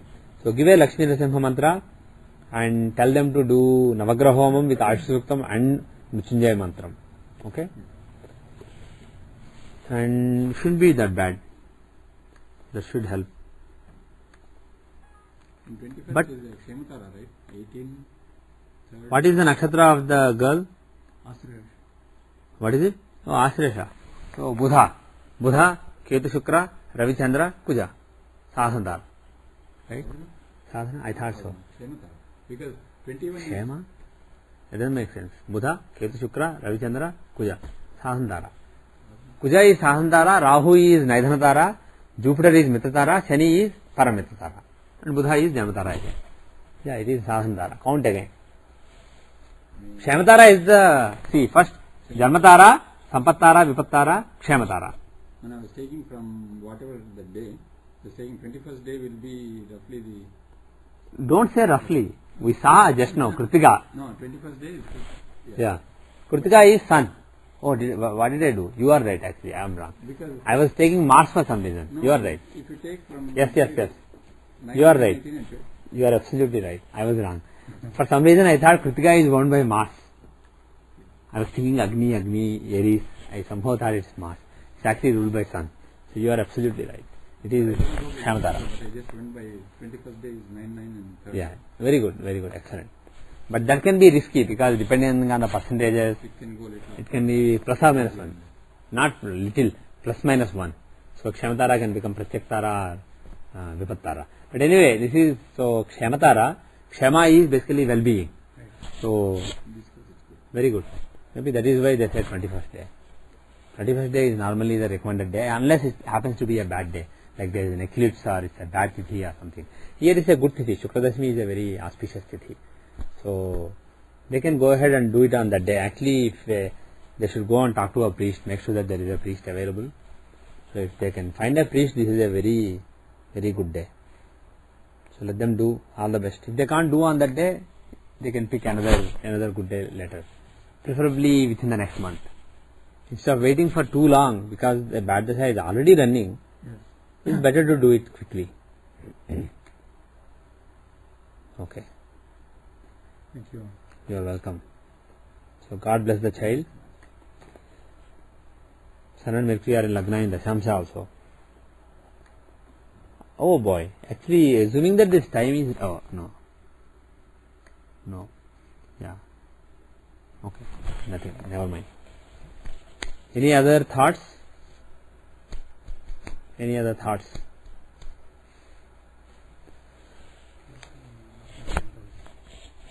Ketu and Mars in what house? 10,000. From where? From whom? 10th house from A3? Oh, 10th house. Oh, Dashamsha, yeah. Right. So what kind of career do you speculate?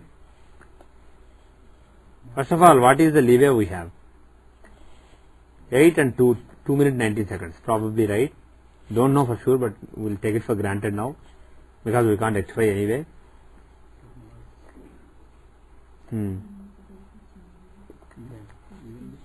Mars and Ketu, how are they? Indramsha and Brahmamsha. Mars is in Indramsha. The 5th Lord and the 10th Lord, Yogarka Mars, is in one sign, giving Ruchika Yoga, he is in Indramsha. So there will be some influence, some influential person. Right? And Mars and Ketu can show what kind of line? Engineering. Some engineering. Engineering. Some engineering. Some hardcore engineering. Sun and Mercury in Lagna. Overall, it's a reasonably powerful chart. Let's see, the only thing I am curious about is Vimshamsha. How is Vimshamsha? How is Vimshamsha? Again, what is the leeway we have? Probably it was 8 and 2, right? So it's probably like 3 and 2. Yeah, 3 and 2. 3 and 220. 3 minutes 13 seconds earlier or 2 minutes 90 seconds later, Lagna will change sign in Vimshamsha. So we are probably safe. So how is the Vimshamsha? Spiritual person, because Very spiritual person. Why? Lagna Lord in 8th house. Lagna Lord in the 8th house of sadhana. And the 12th house is very powerful. It has the 7th Lord, 10th Lord, 5th Lord. So many planets. 8th Lord. So many planets. 8th Lord is in the 12th house along with so many other planets. So many benefits are there. Mercury, Venus and Jupiter. So 12th house and 8th house are really dominant. Very interesting. And Moon is being aspected by Saturn. Moon is actually being aspected by both Mars and Saturn.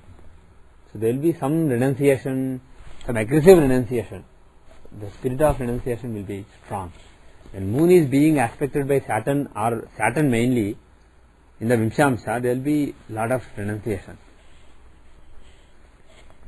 Because Vimshamsa is how you pursue God, right? You can pursue God surrounded by 10 children and a wife and then doing the arti. See, I'm sorry if I sound as though I'm ridiculing such people. There is nothing bad in it. That is one way to search for God. You can be taking care of a family as a grahastha, as a householder, and you can search for God. That is one way. The other way is, I don't need all this. Why all this? With that spirit you can search for God. So there are both the possibilities. And how do you see the search for God? From Vimshamsa. This is the chart for your search for God. This is the chart that throws light on your search for God, right? And moon, he is mind. And what is moon in Vimshamsa? Your mental outlook as you search for God. And how do you search for God? Here Saturn and Mars are aspecting moon. Mars will give lot of aggression, lot of verve, lot of energy, lot of passion, and lot of fire. And Saturn, he will give vairagya, he will give detachment. So there is lot of detachment in the pursuit of God in this particular person. So looking at all these things, the influence of, pardon me? You are taking Rashi Drishti? Yeah, I am taking both. Here it is both. And when you are talking about the desire of mind, basically, you can take the Graha Drishti, you can give importance to Graha Drishti. So here Saturn and Mars have Graha Drishti on moon, and there are so many planets in the 8th house and 12th house, so many key planets in the 8th and 12th house. So my gut feeling is this is a very precious child, very spiritual child. Can we see her D27? We have never seen it because we know her strengths and weaknesses. Do we know? We know her strengths and Oh, I weaknesses. We can advise the parents to. Yeah. Okay. Sure. 8 seconds earlier it will change. Forget it. 8 seconds. Then how you can think. Assuming that this is accurate. Actually, we'll do Nakshatra Amsa later. It's not so important. We'll leave Nakshatra Amsa. Actually, can any of you, I will, as the parting thing, the last thing we do on this chart before we close the class, any of you want to make any predictions to parents? Because if you say, when your child is 50 years old, she will do this. When your child is 20 years old, she will do this. That will feel like eternity. But if you say in the next year, this is likely for father should be careful about health, or father may get promotion, it is something more interesting to parents. Can you make such an interesting prediction? How is... No, just look at the dasha, look at the dvadashamsa. What is the impact of this child on parents? The immediate impact.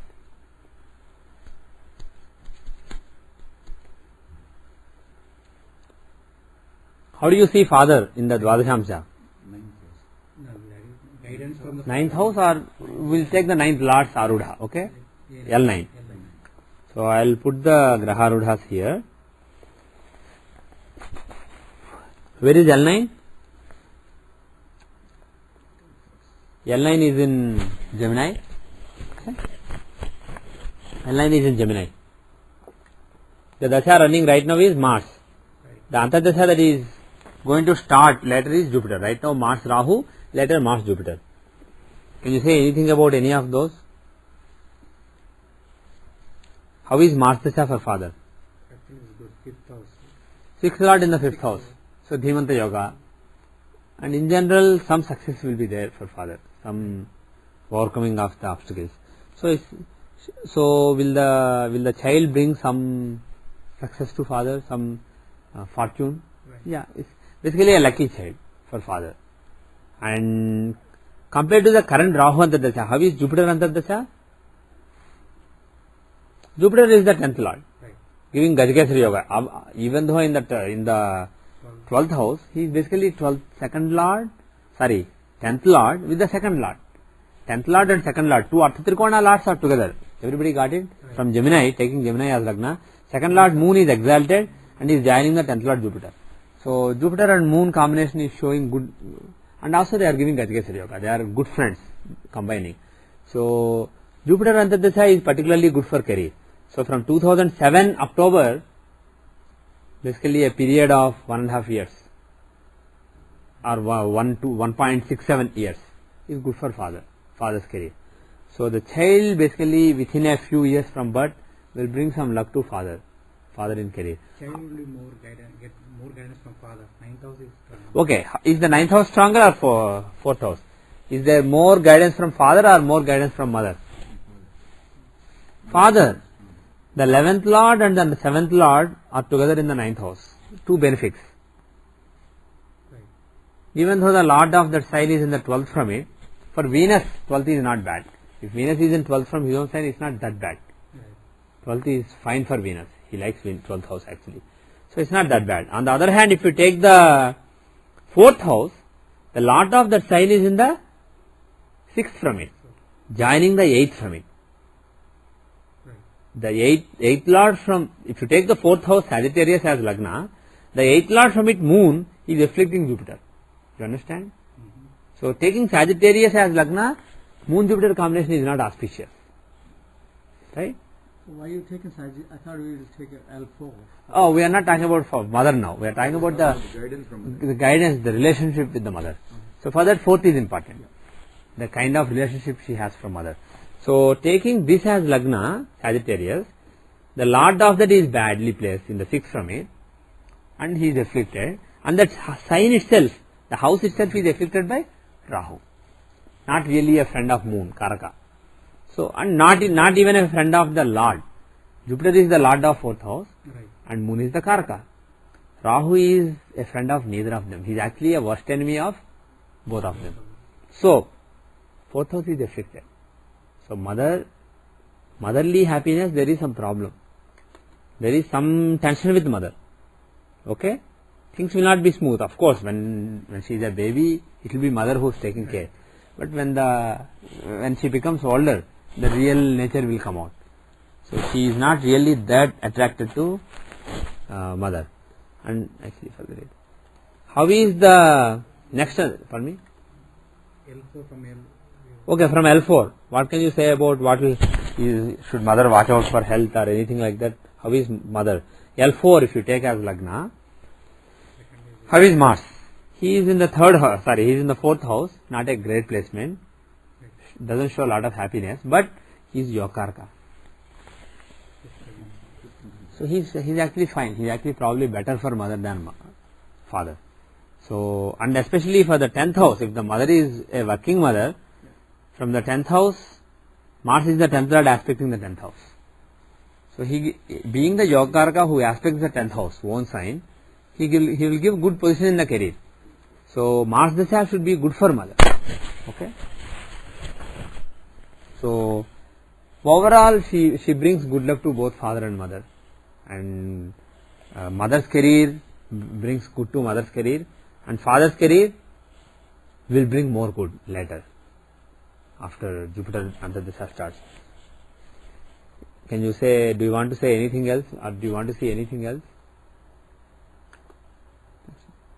How is the education? We don't have a lot of time, so we'll quickly say, assuming that this time is right, 1.5 minutes leeway we have, forward, 3.5 minutes backward. So assuming that it's right, I just want a quick 2-cent determination, not a detailed analysis. How is Chaturvin Samsa? Is it reasonably strong or weak?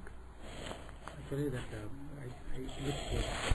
Lagna first to start with. Yeah, 4th house what?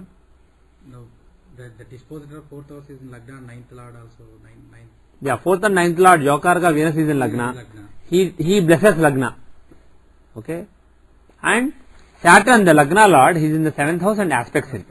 So Lagna lord Saturn, 9th lord Venus, 9th and 4th lord Venus have a Raj Yoga on the Lagna axis. Enough. And Jupiter is exalted, but all those things are secondary. That itself is enough. So Overall, there are some weaknesses definitely. We can analyze them. Moon is weak. Yeah, moon is weak. So there are some weaknesses definitely. But there is fundamental strength in the chart. So she will be a good student and she will be a good learner. That's basically what you can say. Saying that because of fourth and ninth lord. Basically Lagna, see the strength of Lagna. How is Lagna Lord? Are they weak or strong? Lagna Lord is in a Kendra. And Lagna is occupied by a Yokaraka, not by a malefic. A natural benefic as well as functional benefic. Not just functional benefic, Yogakaraka. So, and there is a Rajoga between them. So that Rajoga occurring on the Lagna axis itself is a protector. Enough. You don't have to worry about other things. Actually, in this chart, Moon is a sixth lord. Rahu is a but it is eclipse, right? Moon is sixth lord, being in third is not bad, but is eclipsed. So sixth lord being eclipsed is not good. So there is some problem. And Mars in the fourth is also not good for fourth. So early education may not be great because Mars is affecting it. Even though Venus is strong, Mars affliction may cause some problem for early education. And Mars is running. First 10 years she has other problems too. Yes, there may be some other problems which may prove to be a kind of hindrance.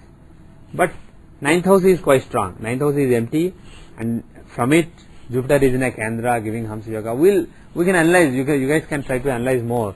But the thing is, more than the early education, later education will be stronger. Education will pick up speed later.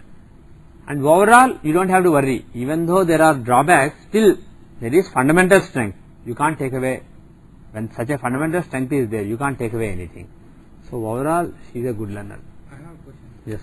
Here the Venus is ninth lord. So Venus shows some kind of sciences or arts, right? In Dashamsha, we thought she is going to be doing some engineering job or something. Yeah. But you have How it aspect is of Mars. No, ninth house also has aspect of Mars, and there is Grahadrushti of Rahu Ketu. So there are multiple influences. We have to. Rahu has Grahadrushti, Saturn has Grahadrushti. Actually, we are seeing one chart we couldn't explain. And by the way, one second. Somebody may do management or arts, and suddenly he may become a software engineer. right. That happens. So that is also possible. Yes. Yesterday we were looking at a chart where the education seemed to be more towards medicine, but the profession indicated more like engineering. Between Rasi and D24, that's what we. Oh, I see. Both are and D10 also. D10 also, I see. D10 also. D10 Yeah. and D10 too. Yeah, maybe you are missing something. We can take it up later. That's what we thought. Usually, nobody studies, I mean, it's very rare that somebody studies medicine and then becomes an engineer. It's possible. It is possible. It is possible, but it's, There are two. because there are various aspects to a planet, what a planet shows. Two of them born here. Yeah. That Medical is and different. engineering. And the thing is, if the, especially if it's the chart of somebody reasonably young, who knows, everything is converging. The way we look at science, the way we look at various subjects, various branches of knowledge, it won't be the same after 20 years or 15 years. Even now, biomedical engineering is Yes, together. it's evolving, yeah. And actually, the boom of software engineering is basically over. Now, computers, electronics, software, they had a boom in the last 20-30 years. The next boom is expected to be in biocomputing. Anyway, on that note, we will end for today. One note is, next week there may not be a class. So I will send a mail once details are finalized. Unfortunately, I have to go to Samsung, Korea. So I will probably not be able to avoid it. So next Sunday night, I will basically pack myself to Korea and stay there till Friday. I will probably be back on Friday. But I said that I definitely have to be back by weekend because I have some other engagement. So I will definitely be back. So the Monday after that, there will definitely be a class. But this Monday may or may not be a class. I will let you know. Tomorrow I think it will be finalized. All the tickets will be booked. So, and I have to go for the stupid visa. And Korea is a terrible place. I lived there for 9 months. It's a terrible place if you are a vegetarian. Right. But if you can cook, you get vegetables, you get everything. If you can, of course, rice will taste different. It's sticky and not really smelly, but it's instead of long grain, it is short grain. Instead of thin grain, it is really thick grain. So it looks like this rice, and it's very sticky.